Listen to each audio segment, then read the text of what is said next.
झारखंड में आदिवासी डीलिस्टिंग की मांग एक बार फिर से तेज हो गई। इसी क्रम में आदिवासी नेत्री निशा भगत अपनी बातों पर कायम रहते हुए लोकसभा के सामने विरोध स्वरूप अपना मुंडन कराया है।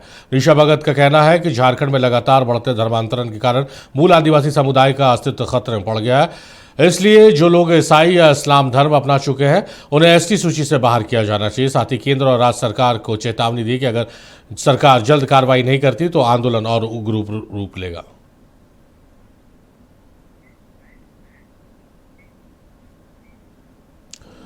महक हमारी सहयोगी हमारे साथ लाइव जुड़ेगी, सीधे उनका रुख करते हैं। महक, चुनावों के समय चाहे लोकसभा चुनाव हो चाहे विधानसभा चुनाव जो झारखंड में हुए हैं उसमें डीलिस्टिंग का मामला बहुत तेजी से विपक्ष ने उठाया था, लेकिन समय के साथ जब चुनावी नतीजा आए तो लगा कि ये मुद्दा अब झारखंड में उतना तेज नहीं है। लेकिन अब निशा भगत ने एक नई आंदोलन की शुरुआत कर दी और बाज़ाफ्ता उसके लिए उन्होंने केंद्र और राज्य सरकार दोनों को चेतावनी भी दी है।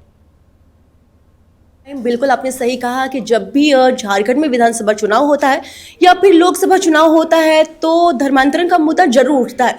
ऐसे में हर बार ये कहा जाता है कि अगर हमारी सरकार आती है तो डीलिस्टिंग के मुद्दे पर जरूर काम करेंगे। उसी को लेकर 23 नवंबर को भी निशा भगत ने जिस तरीके से कहा कि लोक भवन के सामने वो मुंडन करवाएगी डीलिस्टिंग के मुद्दे को लेकर, और उसके बाद वो अपने जबान पर कायम रही और आज उन्होंने लोक भवन के समक्ष मुंडन भी करवाया। जिस तरीके से देखा जा रहा है कि जो निशा भगत है वो कड़ी प्रतिक्रिया देते हुए कह रही है कि आज हमने मुंडन करवाया है और यदि सरकार डीलिस्टिंग के मुद्दे पर कोई भी कदम नहीं उठाती है तो आने वाले समय में और भी उग्र आंदोलन देखने को मिलेगा। जिस तरीके से देखा जाए इब्राहिम, झारखंड में डीलिस्टिंग का मुद्दा हमेशा गर्माता रहा है और इसे लागू करने की मांग को लेकर जो आदिवासी समाज के लोग हैं वो अपनी आवाज भी बुलंद करते हुए हर बार नजर आते हैं। इसी के तहत एक बार फिर से झारखंड में निशा भगत ने जिस तरीके से मुंडन करवाकर ये विरोध जताया है, ये कहीं ना कहीं झारखंड में एक बड़ा मुद्दा बनकर सामने आ रहा है। और जिस तरीके से ये भी देखा जाए कि पूरे जो लोक भवन के समक्ष जितने भी आदिवासी संगठन के लोग थे उन्होंने भी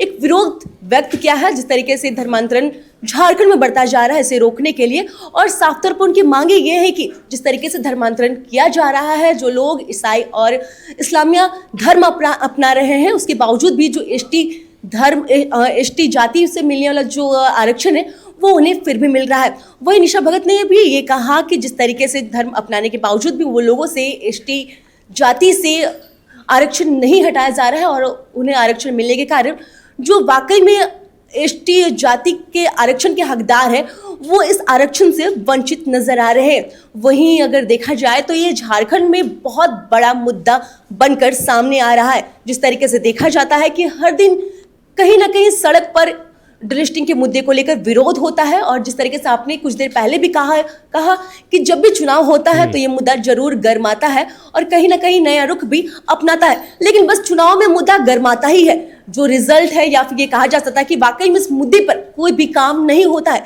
इसे लेकर भी कई बार देखा गया है कि जो आदिवासी समाज के लोग हैं उनकी ओर से भव्य प्रोटेस्ट भी किया गया। वहीं इसी की रूपरेखा के तहत एक बार फिर से निशा भगत ने भी जो उन्होंने कहा 23 नवंबर को जिस तरीके से उन्होंने प्रेस कॉन्फ्रेंस कर ये ऐलान किया था कि धर्मांतरण के मुद्दे को लेकर वो मुंडन करवाएगी, और उसी के तहत उन्होंने आज लोक भवन के समक्ष पूरे आदिवासी परंपरा के साथ अपना मुंडन भी करवाया। कहीं ना कहीं तौर पर महक, लोक भवन के सामने जिस तरह से निशा भगत ने अपने बाल त्याग दिए हैं उस वादे को उन्होंने निभाया। साथ ही साथ सिर्फ वादा निभाया नहीं महक, एक नई विरोध की जो रूपरेखा है वो खड़ी कर दी एक संदेश देने के साथ ही।